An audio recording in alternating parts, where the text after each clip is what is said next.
Banned Books Week is an annual event sponsored by the American Library Association celebrating the freedom to read. It is held to support the freedom to express ideas and encourage healthy dialogue about those ideas, even if they may seem unpopular or unorthodox. For more information about Banned Books Week, visit the American Library Association's website at www.ala.org.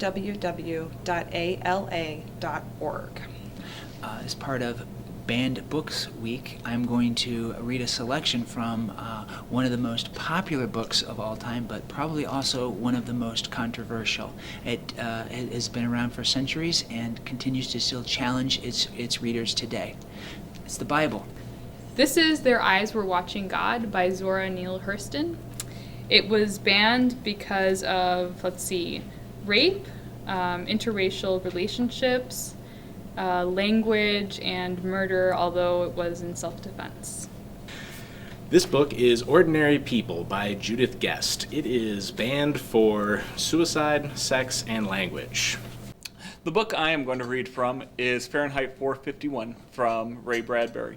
One of the reasons it was challenged is because it is about book burning. One of the books that is burned in the book is the Bible, and so a lot of conservative religious people take umbrage to that, and so this book has been put on the banned list. I chose to read A Wrinkle in Time by Madeleine L'Engle, and it is banned due to offensive language and undermining religious beliefs. Today, what I will be taking a look at is one of my favorite passages, Matthew. It's the Sermon on the Mount. So it's Matthew chapter 7, verse 1. Stop judging, that you may not be judged. For as you judge, so will you be judged. And the measure with which you measure will be measured out to you. Why do you notice the splinter in your brother's eye, but do not perceive the wooden beam in your own eye? How can you say to your brother, let me remove that splinter from your eye, while the wooden beam is in your eye? You hypocrite, remove the wooden beam from your eye first, then you will see clearly to remove the splinter from your brother's eye. Most of the day she was at the store, but at night she was there in the big house, and sometimes it creaked and cried all night under the weight of lonesomeness. Then she'd lie awake in bed, asking lonesomeness some questions. She asked if she wanted to leave and go back where she had come from and try to find her mother. Maybe tend her grandmother's grave. Sort of look over the old stamping ground generally. Digging around inside of herself like that, she found that she had no interest in that seldom-seen mother at all. She hated her grandmother and had hidden it from herself all these years under a cloak of pity. She had been getting ready for her great journey to the horizons in search of people.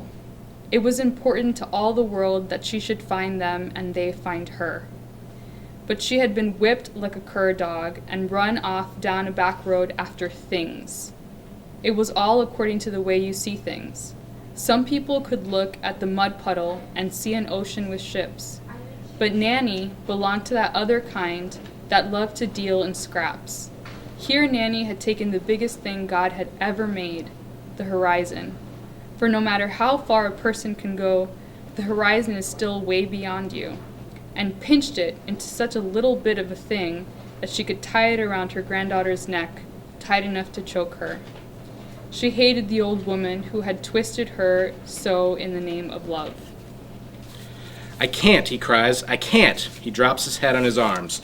You keep at me, make me talk about things I can't talk about. I can't. Is that what you came here to tell me? He lifts his head, holding himself tight. Control. Control is all. He tries to clamp his throat shut over it, to stifle the sound, but he cannot, and he begins to sob. A high, helpless, coughing sound. There is no control anymore. Everything is lost, and his body heaves, drowning. His head is on his arms again. The smell of old wood is in his nostrils. The warmth of his own breath against his face. Oh, God, I don't know. It just keeps coming. I can't make it stop. Don't, then. I can't get through this. It's all hanging over my head. What's hanging over your head? I don't know. He looks up, dazed, drawing a deep breath. I need something. I want something. I want to get off the hook. For what? He begins to cry again. For killing him. Don't you know that? For letting him drown.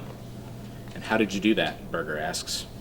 but it is coming from some part of him that is separate and unknown. He is helpless against it. He hits his fist hard against the desktop. I don't know, I just know that I did. Head cradled on his arms again, he sobs. Cannot think. No way out of this endless turning and twisting. Hopeless. You are on opposite sides of the boat, Berger says. So you couldn't even see each other, right?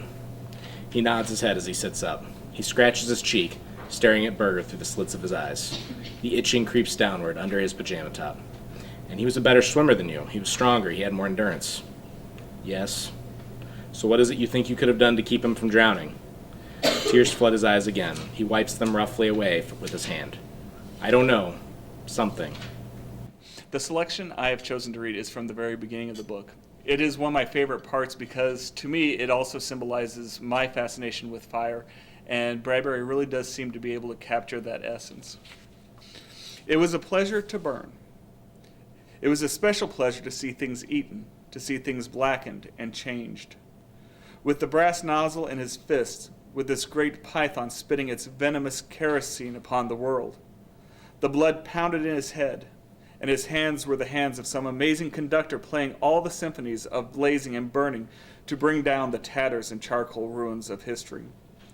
With his symbolic helmet numbered 451 on his stolid head, and his eyes all orange flame with the thought of what came next, he flicked the igniter, and the house jumped up in a gorging fire that burned the evening sky red and yellow and black. He strode in a swarm of fireflies. He wanted above all, like the old joke, to shove a marshmallow on a stick in the furnace, while the flapping pigeon-winged books died on the porch and lawn of the house. While the books went up in sparkling whirls and blew away on a wind turned dark with burning. Montauk grinned the fierce grin of all men singed and driven back by flame.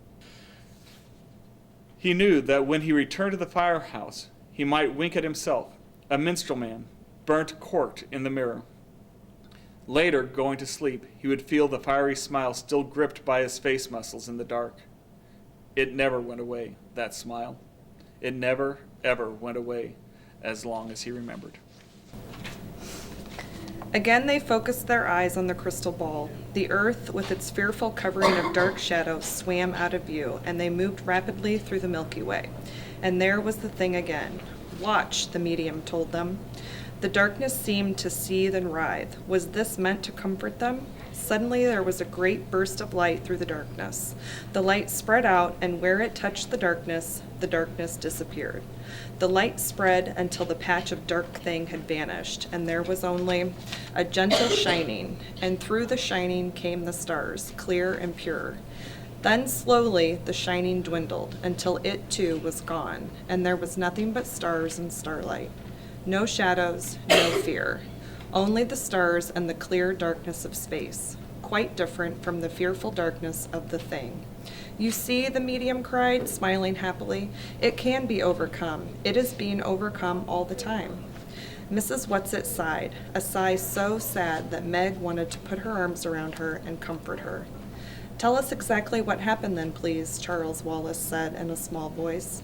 It was a star, Mrs. Whatsit said sadly, a star giving up its life in battle with the thing. It won, oh yes, my children, it won, but it lost its life in the winning.